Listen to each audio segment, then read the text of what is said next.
There's a type of child almost no one notices, not because they're quiet, not because they're shy, but because somewhere along the way they learned a painful lesson, that their presence doesn't change anything, that their voice won't be heard, that their emotions won't be held, and so they learn to disappear while standing right in front of you.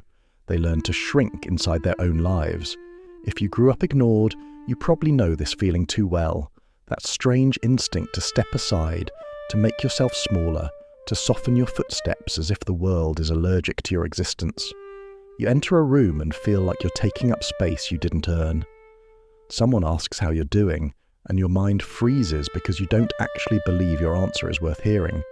You succeed at something, but the pride dissolves quickly because a part of you whispers, "Don't celebrate. No one cares." And the most heartbreaking part? This doesn't happen because you were weak. It happens because when you were young, your mind had to survive silence. Children don't need perfect parents, but they do need one thing: to be seen, a glance, a nod, a simple "I hear you." When that doesn't happen, the child creates their own explanation, and the explanation is always self-blame. Maybe I'm boring, maybe I'm annoying, maybe I don't matter. The child doesn't question the parent, they question themselves. Imagine yourself at 5 years old holding up a drawing you're proud of. Your parent doesn't look up. Maybe they're tired, stressed, or lost in their own world. You wait a little longer, you lower the paper, you walk away. And though the moment is small, your brain memorizes the feeling. It carves a message deep into your identity. Your joy doesn't matter here. This is how ignored children grow into adults who apologize before they speak.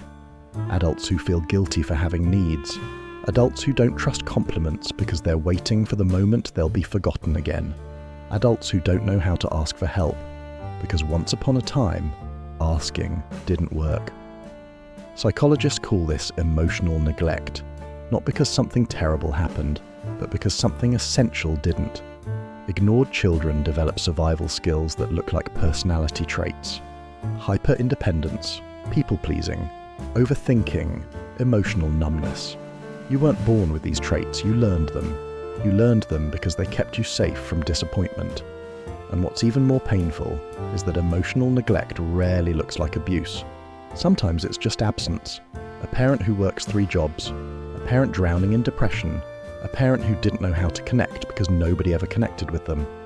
There's no villain in the story, just a missing piece. But intention doesn't erase impact. A child's heart doesn't measure context, only connection. When a child is consistently ignored, their brain begins to predict rejection. The nervous system becomes alert, scanning every interaction for signs of dismissal, and that same nervous system follows them into adulthood. That's why ignored children often feel lonely, even when they're surrounded by people. It's why they don't speak up, even when they have something valuable to say. It's why they always wait for permission to take up space. There's a scene that plays out in millions of childhoods. A child tries to show excitement and gets no reaction. So next time, the excitement is smaller. The third time, it's even smaller. Eventually, it disappears, and the child becomes calm, quiet, well-behaved. Adults praise them for being easy, but inside, a light has dimmed, and that light is the sense of being worthy. Ignored children grow into adults who minimize their pain. They say things like, "Nothing bad happened to me," without realizing the absence of love is its own kind of wound. They don't ask for attention because it feels dangerous. They don't ask for acknowledgement because it feels greedy. They don't ask for love because it feels unrealistic. But here's the truth. No one told you. What you needed was not too much. You were not too much. Your longing to be seen was human, and your healing is possible. Ignored children often become some of the most empathetic adults. They notice details others overlook. They sense moods quickly. They understand loneliness intimately. This is not a flaw. It's a gift born from survival. But even gifts have shadows when they come from pain. To heal, you don't need to confront your childhood all at once. You don't need dramatic breakthroughs. Healing begins with one simple shift. You start acknowledging yourself the way no one did for you. It can be as small as celebrating your tiny wins, as small as speaking your feelings out loud, as small as reminding yourself, "I matter," Your brain is not fixed in the patterns of your childhood. Every moment of connection, even with yourself, rewires something. Every time you express a need and someone responds, the neglected part of you softens. Every time you tell the truth about your emotions, the invisible child becomes visible again. Many parents who ignored their children didn't realize what they were doing. Some were carrying their own wounds. Some were too overwhelmed to tune in.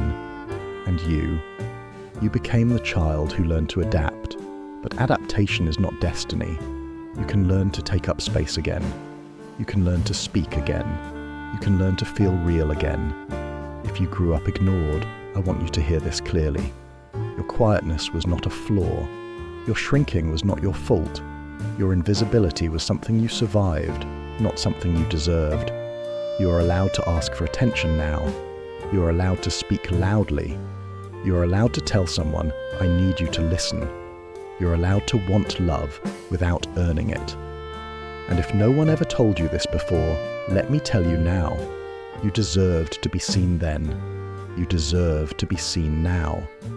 And the fact that you're here, learning the truth, trying to heal, means something is already growing inside you. Something brave, something alive, something that refuses to stay invisible. If this spoke to a part of you that never had words before, you're not alone. And if you want more content like this, psychology, healing, emotional truth, you can subscribe. I make these videos for people like you, people who were never seen fully but are finally ready to see themselves. You matter, and you always did.